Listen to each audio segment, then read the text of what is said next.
Tosi hyvä fiilis. Jännittää kyllä, mutta innolla ollaan odotettu tätä.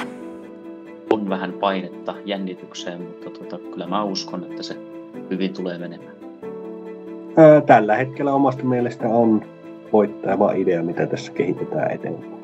Tuli tämmöinen heureka-momentti ja kaikki klikkasi yhteen ja tämä syntyi sitten paperille. Ja luultavasti tämä kilpailuun osallistuminen sitten oli katalyyttinen tähän idean koostumiseen. No me ollaan tässä nyt aika monta päivää sparrailtu Teamsin välityksellä meidän koko tiimi ja hyvin on kyllä valmistauduttu. Hei, mun nimi on Matti Matikainen ja mä toimin säätiön varapuheenjohtajana.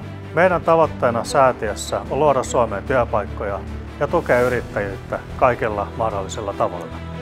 Harva idea etenee ideointipöydältä aina kaupalliseksi tuotteeksi tai palveluksi. Tarvitaan oikeaa asennetta, dynaamisuutta ja myös voittava tiimi.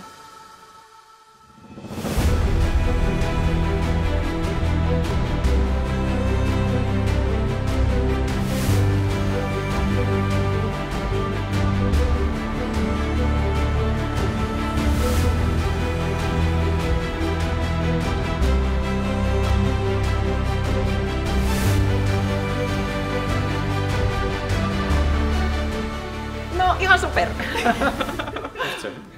Kaikki meni ihan täydellisesti ja vielä vähän paremmin. Kyse on kumminkin niin kuin ihmishenkien pelastamisesta, niin uskon, että idealla on tosi vahvat perusteet voittaa.